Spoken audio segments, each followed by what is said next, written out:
तो दिमाग खराब होने का मतलब कि हमारा जो पेशेंट है उसकी क्षमता फैसले करने की, उसकी क्षमता अपने आप को उस प्रॉब्लम से निकालने की खत्म हो गई है। ठीक है, इसलिए किसका रोल आता है? फैमिली। क्योंकि पेशेंट अपना दिमाग खुद नहीं संभाल पाएगा, अपनी सोचों को, मूड को, इमोशंस को नहीं संभाल पाएगा, अपने आप को उस प्रॉब्लम से, जिस भी प्रॉब्लम से आप इधर आए हो, या आप नशे की प्रॉब्लम की वजह से आए हो, नींद की प्रॉब्लम, डिप्रेशन की प्रॉब्लम, उसमें से वो पेशेंट अपने आप को नहीं निकाल सकता। तो जब मरीज नहीं निकाल सकता, जैसे किसी भी बीमारी में होता है कि ट्रीटमेंट कराना पड़ता है, और हमेशा अगर घर में एक मरीज होता है तो उसके ध्यान रखने वाले कौन होते हैं? बाकी के परिवार के सदस्य, जिनको बोलते हैं केयर गिवर्स। ठीक है, तो स्पेशली दिमाग के केस में, बाकी सब बीमारियों में दिमाग तो चलता है ना, अगर टांग टूट जाएगी दिमाग को कुछ नहीं होगा, दिमाग चलेगा। पर क्योंकि इस पर्टिकुलर बीमारी में दिमाग ही बीमार हो जाता है जिसने सब कुछ करना है, इसलिए परिवार का रोल सबसे इंपॉर्टेंट हो जाता है, सबसे इंपॉर्टेंट। मतलब अगर पेशेंट इधर आए और परिवार साथ में ना हो तो डॉक्टर भाटिया भी ट्रीट नहीं कर पाएंगे ठीक तरीके से। इसलिए परिवार के बिना, परिवार के सहयोग के बिना, परिवार के सीखने के बिना पेशेंट का ठीक होना, रिकवरी में आना ऑलमोस्ट इम्पॉसिबल। ठीक है, अब कहने को तो जो दिमाग की बीमारियां हैं वो खत्म नहीं हो सकती, इलाज हो सकता है। और साइंस ने, एक्सपर्ट्स ने, इस रिकवरी प्रोग्राम ने, इस इलाज ने ये प्रूफ कर दिया है कि अगर हम ये ट्रीटमेंट प्रोग्राम फॉलो करें जो साइंस ने बनाया, जो विज्ञान ने बनाया है, तो हमारा पेशेंट ठीक ठाक जिंदगी बिता सकता है, वो रिकवरी में जा सकता है। मगर इस प्रोग्राम के बावजूद पूरी दुनिया में बहुत कम लोग ठीक होते हैं। इसका मतलब ये नहीं कि साइंस के जो बनाया है प्रोग्राम उसमें प्रॉब्लम है, इलाज में प्रॉब्लम है। उस इलाज के अलावा बहुत सारे ऐसे रीजंस हैं जिसकी वजह से रिकवरी नहीं हो पाती, जिनको हम ये 2 दिन से अंडरस्टैंड करने की कोशिश कर रहे हैं कि ब्रेन डिजीज में पेशेंट का ब्रेन ठीक तरह काम नहीं कर रहा, वो इलाज के दौरान धीरे धीरे सीखेगा, समझेगा और करेगा। सबसे पहले फैमिली को यहाँ बैठकर सीखना पड़ेगा, समझना पड़ेगा और अप्लाई करना पड़ेगा। मगर फिर भी इस फैमिली के रास्ते में भी कुछ रुकावटें और ऑब्स्टिकल्स, हमारे फैमिली के बीच में और रिकवरी के बीच में कुछ ऑब्स्टिकल्स हैं, रुकावटें हैं। ठीक है, जिसमें से सबसे पहले मतलब हम मानते ही, स्पेशली जब कोई बोले कि आपके बच्चे को लगता है कोई दिमागी बीमारी है, तो फटाफट आपको गुस्सा चढ़ जाएगा कि मेरा बेटे का दिमाग खराब नहीं है। क्योंकि दिमाग खराब होने का क्या मतलब है? हम समझते हैं वो गाली है ना, मेरा बेटा तो बड़ा इंटेलिजेंट है, मेरा बेटा तो ये भी कर लेता है, वो भी कर लेता है, मेरे बेटे का दिमाग खराब नहीं हो सकता। क्योंकि हम में से यहाँ आने से पहले किसी को नहीं मालूम कि दिमाग भी बीमार हो सकता है, दिमाग भी शरीर का हिस्सा है। ठीक है, तो हम डिनायल में चले जाते हैं। अगर एडिक्शन की बीमारी है, नींद की बीमारी, तो आपने फटाफट बोल दी। अगर हमारे पेशेंट को नशे की बीमारी है कि वो नुकसान के बावजूद नशा करी जा रहा, वो मौत के पास पहुंच गया मगर फिर भी नशे को नहीं रोक पा रहा, यानी कि उसके दिमाग में खराबी आ गई, या वो इतना लो चला गया है, डिप्रेशन में चला गया है, वो किसी से बात नहीं करता, उसकी मनपसंद कोई एक्टिविटी उसने करनी बंद कर दी है, और फैमिली समझा रही होती है समझ, हिम्मत करो, उठो, लोगों को प्रॉब्लम होती है, लाइफ में प्रॉब्लम्स आती हैं, कोई बात नहीं, हिम्मत करो, उठो। उससे कुछ नहीं होता, क्योंकि उसकी क्षमता खत्म हो गई है, वो जानबूझ के डिप्रेशन में नहीं गया। ठीक है, तो जब ये सारी चीजें आती हैं तो हम बोलते हैं नहीं, किसी ने कुछ कर दिया, या ये हादसा हो गया इसलिए ये कर रहा है। कोई भी नहीं ये समझता और मानता कि उसके शरीर में कोई नुक्स आ गया। ठीक है, तो हम ये डिनायल में रहते हैं, हमारा दिल नहीं मानता। स्पेशली अगर हमारा जो लव्ड वन है तोड़ फोड़ कर रहा है, जरूरत से ज्यादा गुस्सा कर रहा है, शक कर रहा है, तो ऐसी हरकतें हम दुनिया से छुपाते हैं, क्योंकि दुनिया में दिमाग से रिलेटेड बातों को पागल बोला जाता है, पागलपन बोला जाता है, या हमारे पेशेंट को एक गलत इंसान बोल देते हैं, हमारे पेशेंट को लेबल कर देते हैं कि ये नशेड़ी है, ड्रगी है। इस तरह से उसको उसकी बेइज्जती करी जाती है, और खुल के हम अपने रिश्तेदारों से भी मदद नहीं मांगते हैं। तो इस चक्कर में काफी देर तक हम डिनायल में रहते हैं, हम छुपाते हैं और बीमारी बढ़ती रहती है, क्योंकि WHO क्या कहता है, ये प्रोग्रेसिव बीमारी है, ये बीमारी बढ़ती रहती है। अगर आप इलाज में नहीं आएंगे तो ये बीमारी चलते चलते पहली स्टेज से दूसरी स्टेज, दूसरी स्टेज से तीसरी स्टेज, और जब चौथी स्टेज पे आएगी तो इलाज नामुमकिन हो जाएगा। ठीक है। सेकेंड थिंग इज कोडिपेंडेंसी, जिसकी बात हो रही है कि पूरी दुनिया का दिमाग खराब हो सकता है, मेरे बेटे या मेरे पति या मेरी बहन या मेरी वाइफ का नहीं हो सकता। पूरी दुनिया को नशे की बीमारी हो सकती है, मगर मेरे फैमिली को नहीं हो सकती। ठीक है, ये जो मेरा, क्योंकि मेरा हस्बैंड मेरा है, मेरी उससे अटैचमेंट है। हम न्यूज़पेपर्स में रोज ये ड्रग एडिक्शन की वजह से, ओवरडोज से कोई मर गया, ये सुनते हैं। हम पड़ोसियों के बच्चों के बारे में बात करते हैं, हम आते जाते रास्ते में किसी ना किसी पर्सन को नशे में सड़क पे लेटा भी देखते हैं। बट जब ये बीमारी हमारे घर में अटैक करती है तो हम उसको डिनाई कर देते हैं कि वो कर सकता है, और कोई माँ, कोई हस्बैंड, वाइफ, कोई भी नहीं सोच सकता कि मेरा मेरा बेटा कर सकता है।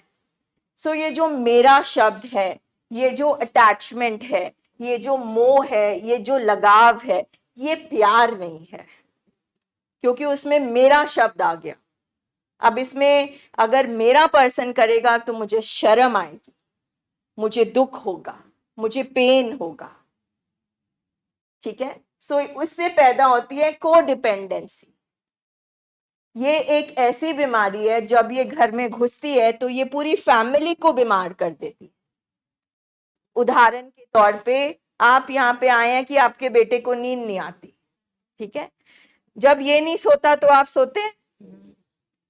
ठीक है, आप यहाँ पे आए हैं एडिक्शन की वजह से, आपके हस्बैंड को नशा नहीं मिलता तो वो नहीं सोता, आपको हस्बैंड नहीं मिलता तो आप नहीं सोते।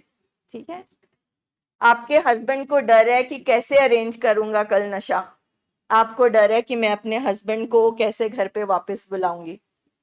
ठीक है, उसको नशा नहीं मिलता तो बेचैनी होती है, आपको हस्बैंड नहीं मिलते तो बेचैनी होती है।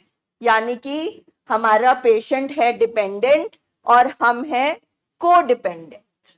वो खुश, हम खुश, वो दुखी, हम दुखी, वो डर में, हम डर में। तो अब घर में पेशेंट के साथ साथ क्या बाकी का परिवार भी पेशेंट बन गया? ऑलमोस्ट बन गया।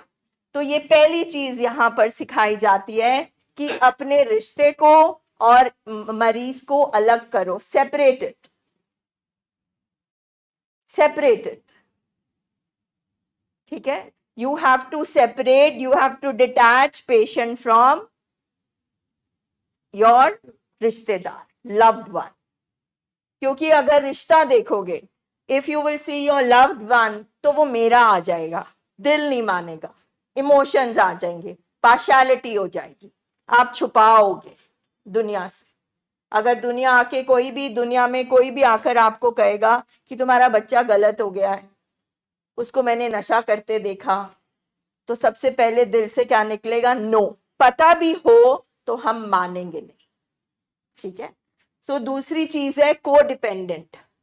अब एक स्टेज इस बीमारी में, because this is a progressive illness, तो एक स्टेज ऐसा आता है कि हमारा पेशेंट अपनी रिस्पॉन्सिबिलिटी, जिम्मेवारी उठाना बंद कर देता है। उसकी क्षमता नहीं रहती। तो घर में बन जाता है एक मरीज जो कुछ काम नहीं कर रहा, बाकी के पर्सन उसका सारा काम करने लग जाते हैं। तो उसको फंक्शनैलिटी से, जो हमें दुनिया में काम करना है, सबको काम करना होता है ना, इसकी अपनी ड्यूटी है। आपको काम करना आता है, अगर इसको काम करना नहीं आएगा तो क्या होगा? ये जिंदगी कैसे जिएगा? इसको जिंदगी जीने के बल नहीं आएंगे। तो को डिपेंडेंसी में हम पेशेंट की सारी पेन, हम तो हैं ही पेन में, we are in pain, but we take all the pain of patient as well. हमने सारी मरीज की पेन भी अपने ऊपर ले ली। ठीक है, ये है दूसरा कारण। तीसरा, जैसे हम कल डिस्कस कर रहे थे, फियर और ट्रॉमा। शायद हमारा पेशेंट अगर वॉमिट करे, बुखार चढ़े, तो हमें गुस्सा तो नहीं आता। ठीक है, किसी को गुस्सा आता है, किसी को पता लगता है कि भाई किसी को बुखार है तो उससे गुस्सा तो नहीं आएगा, क्योंकि उसकी बीमारी का जो सिम्टम है वो बुखार है। बुखार हमने सुन रखा है, हम तो तरस करते हैं, सिंपथाइज करते हैं, हाय बेचारा बीमार। मगर हमारे पेशेंट की बीमारी के क्या सिम्टम्स हैं? What are the symptoms of our brain disorders? क्या क्या कुछ लक्षण बताइए। राहुल माइक दीजिए। Withdrawals, okay. फैमिली के लिए बताइए। हाँ, गुस्सा, हाँ जी उनको दो। झूठ बोलना, झूठ बोलना। हाँ। नाउ सपोज मेरे को ड्रग्स अरेंज करने हैं या ड्रग्स के लिए जाना है, तो क्या मैं अपनी मदर को बोलूंगी अच्छा मैं जरा ड्रग्स करके आई? हाँ बोलेंगे आप अपनी वाइफ को, मैं जरा ड्रग्स करके आया? तो झूठ ही बोलेंगे ना। तो झूठ, लाई is a symptom of this disease. चोरी करना, चोरी करना, पैसे अरेंज करना, चोरी करना, गुस्सा करना। अब जब नशे के केमिकल, आपके दिमाग के chemical, brain disease means chemical disorder, अब जब आपके दिमाग के केमिकल्स खराब होंगे, बढ़ेंगे, घटेंगे, तो गुस्सा भी आएगा, बेचैनी भी होगी। और मैम मारपीट भी कर देते हैं हमारे पेशेंट, तोड़फोड़ करते हैं, तो यानी कि हमें वो कंट्रोल कर लेते हैं। करप्शन मतलब जैसे हमारे पॉलिटिशियन करते हैं, करप्शन तो पॉलिटिशियंस और हम लोग भी करते हैं।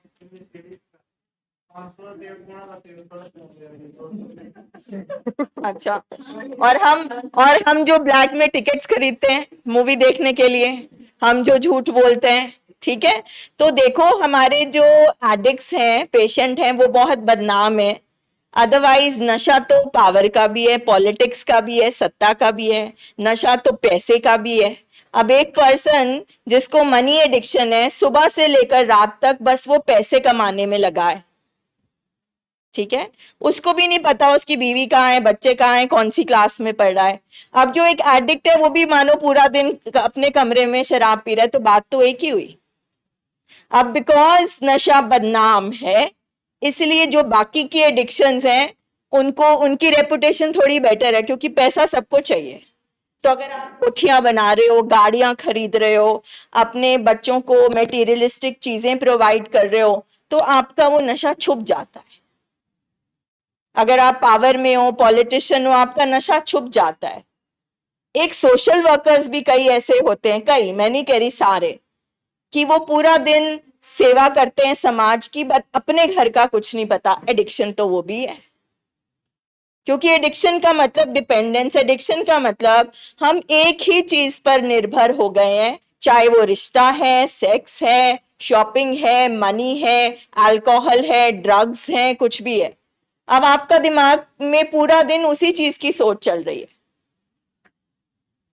ठीक है, तो हमारी इलाज करना हमें इसलिए भी मुश्किल होता है कि हमने जो 10 साल, 15 साल, कुछ साल पेशेंट के साथ घर में बिताए होते हैं, उसकी बीमारी में, बीमारी के जो लक्षण होते हैं, उन्होंने हमको बहुत डरा दिया होता है। बहुत पेन नहीं लिखा मैंने, ट्रॉमा के साथ पेन दी होती है बहुत, हमारी बहुत एनर्जी सक कर जाते हमने, क्योंकि हमें नहीं पता होता इट्स एन इलनेस। नशा करना और नशे की बीमारी होना दो अलग बातें हैं। उदास होना और डिप्रेशन में होना दो अलग बातें। डिप्रेशन का मतलब उदासी नहीं होता, उदासी तो डिप्रेशन का एक छोटा सा हिस्सा है।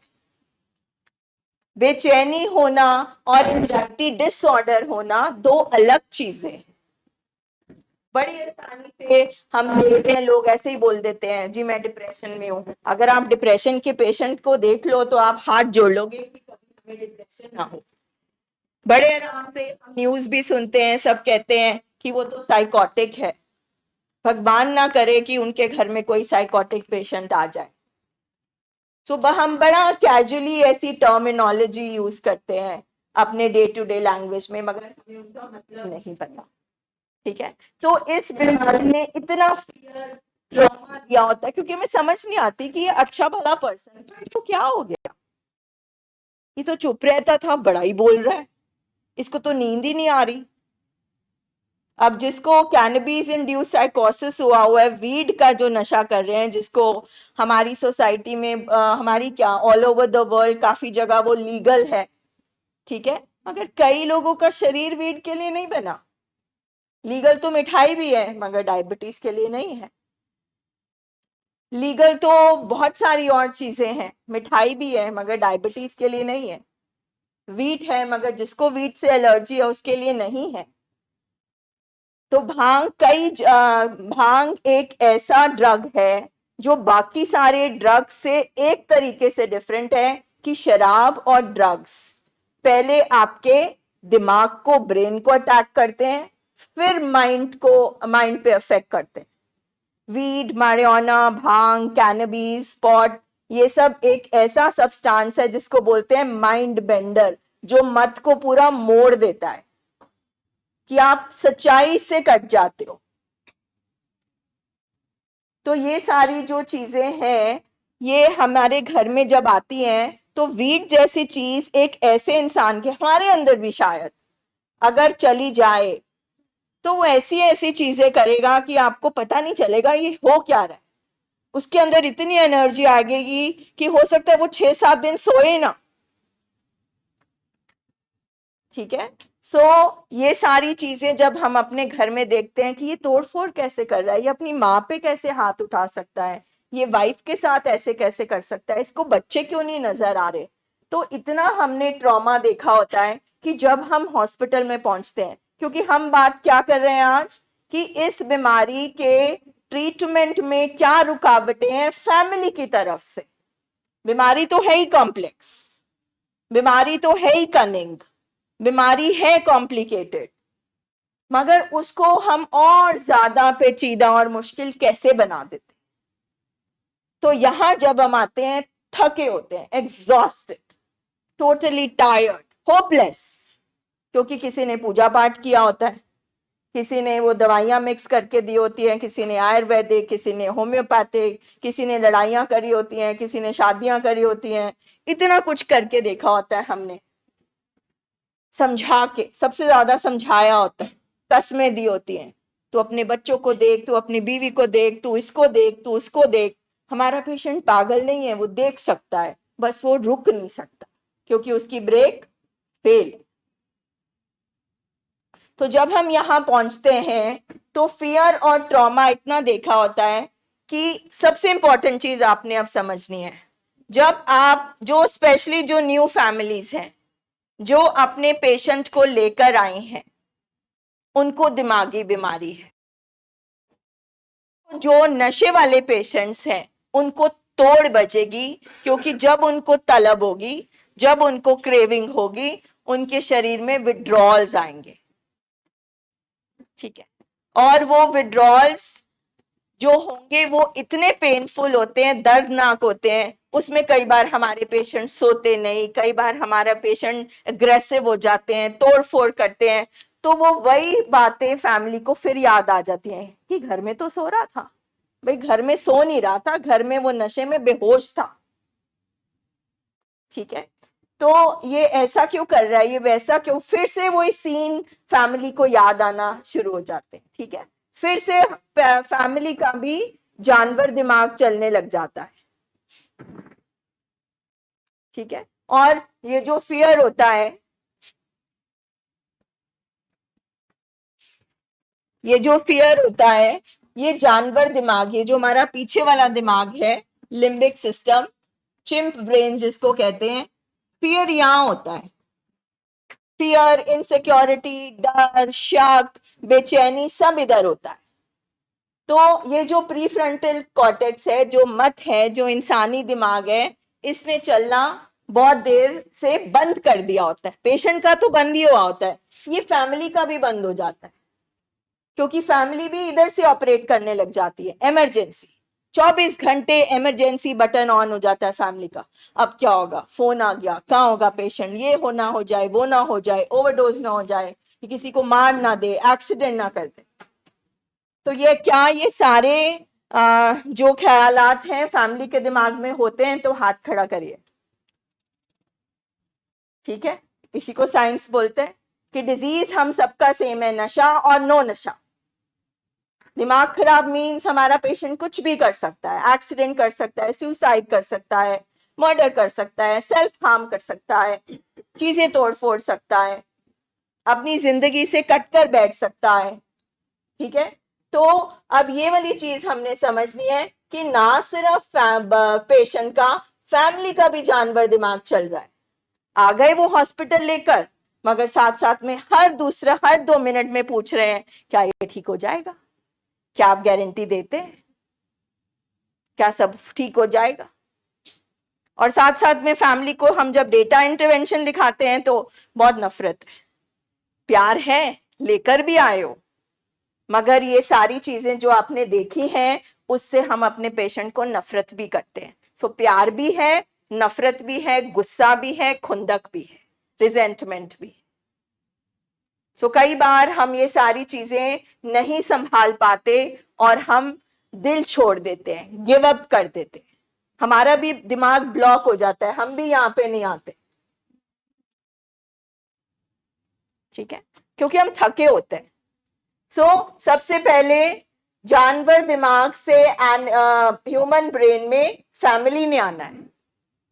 आप यहां से मत फैसले करो, यहां से फैसले करना शुरू करो।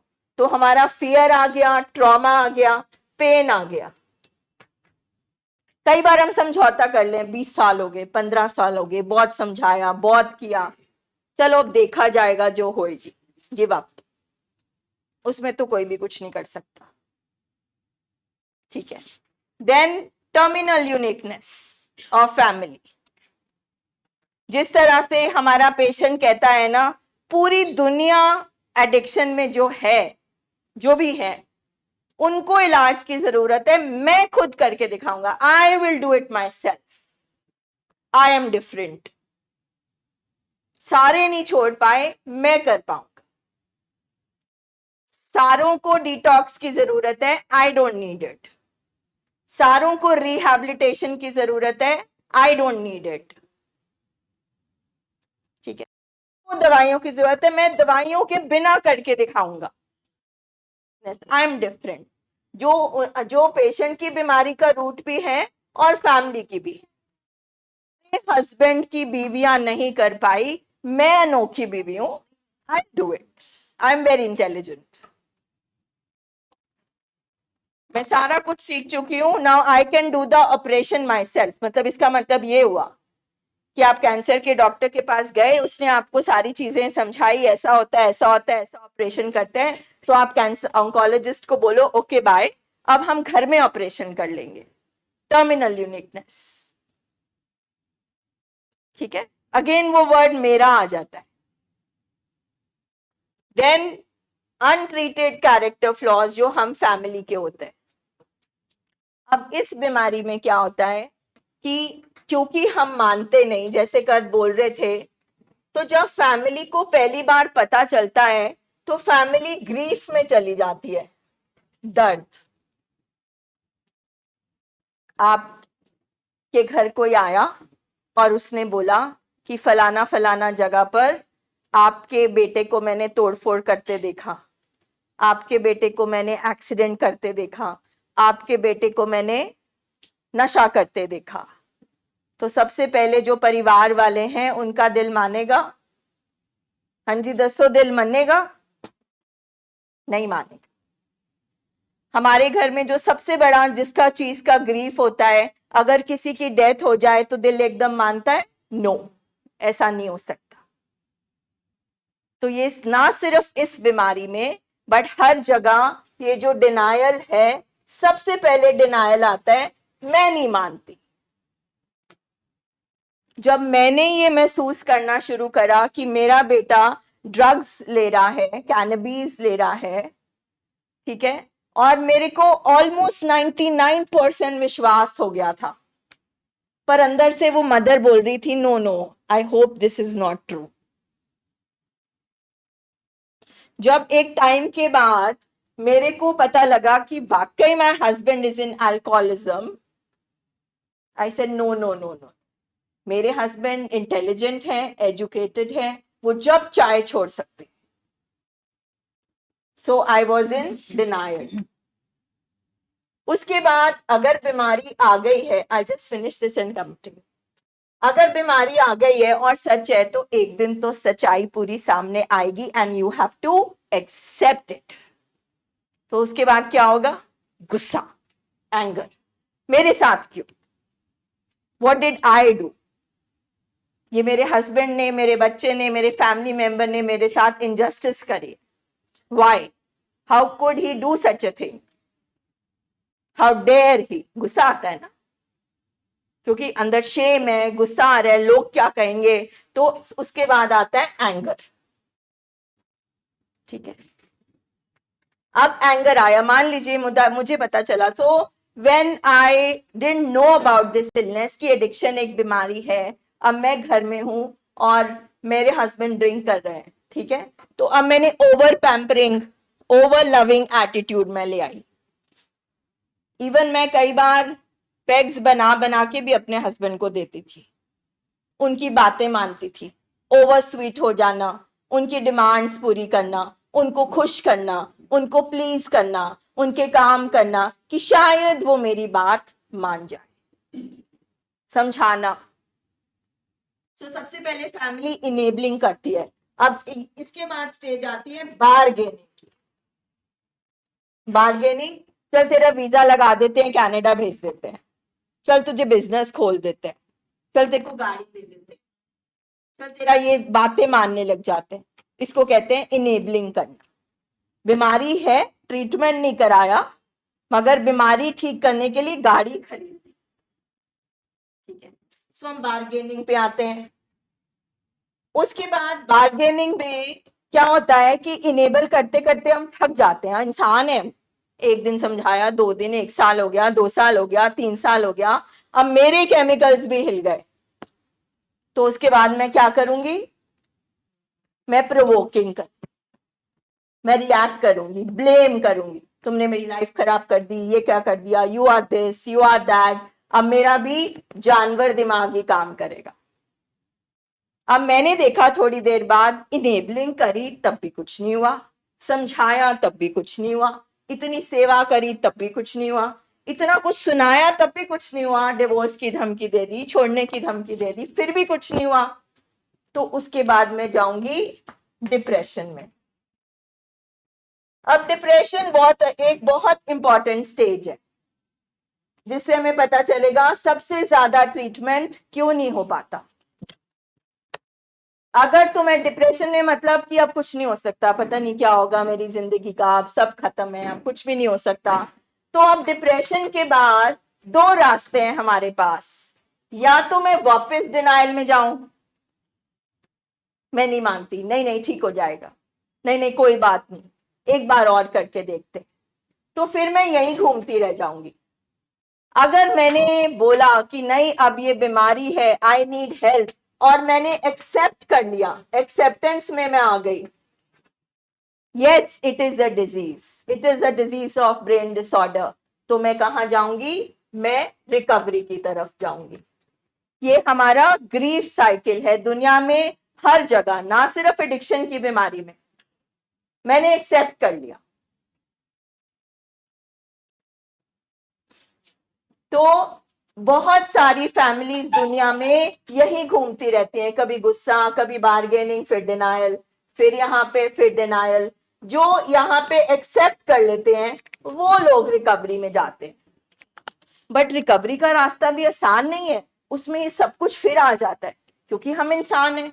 जैसे हमारे पेशेंट को अगर पैरानॉइड है, उसके दिमाग ने डरना सीख लिया, उसको डर के ही थॉट्स आई जा रहे हैं, एडिक्शन में नशे के ही थॉट्स आई जा रहे हैं। इसी तरह से मेरे दिमाग ने भी डरना सीख लिया, मेरे दिमाग ने भी इनेबलिंग सीख ली, मेरे दिमाग ने भी प्रोवोकिंग सीख ली, तो मुझे भी तो टाइम लगेगा ना।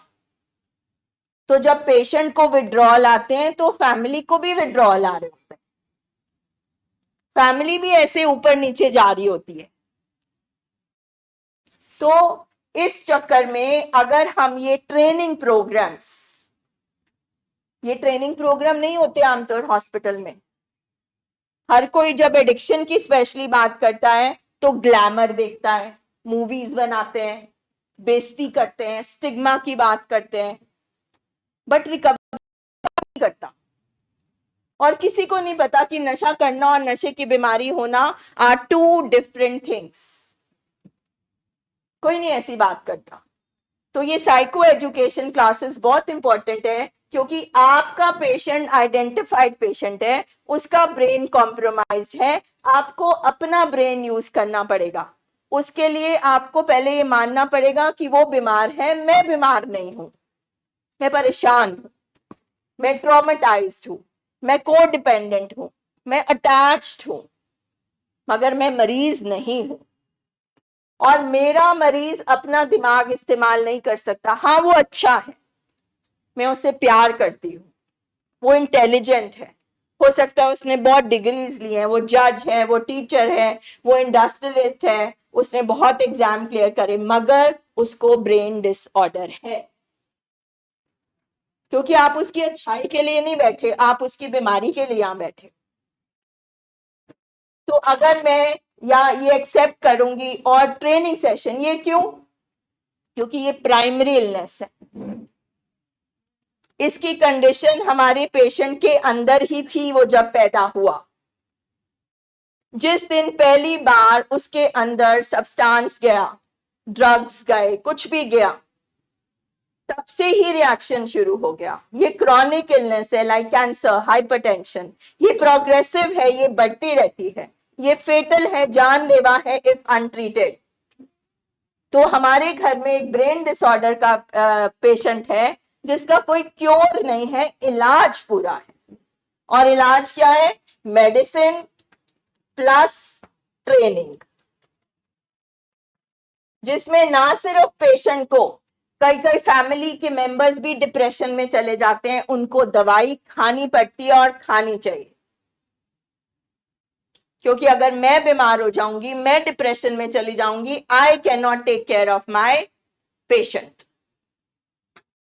दूसरा, ट्रेनिंग। क्योंकि पेशेंट का दिमाग अभी कॉम्प्रोमाइज्ड है, अभी दवाइयों से उसके केमिकल डिसऑर्डर को ऑर्डर में किया जा रहा है, उसके मूड स्टेबलाइजर देके उसके मूड को संभाला जा रहा है, उसके विड्रॉल्स को मैनेज किया जा रहा है, तो अभी वो ट्रेनिंग लेने की रेंज में, हालत में नहीं है। तो सबसे पहले ट्रेनिंग किसकी होगी? किसकी होगी? फैमिली।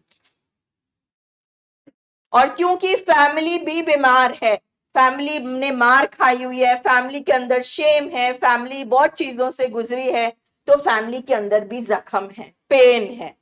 तो सबसे पहले किसकी हीलिंग होगी? किसके जख्म भरे जाएंगे? फैमिली के।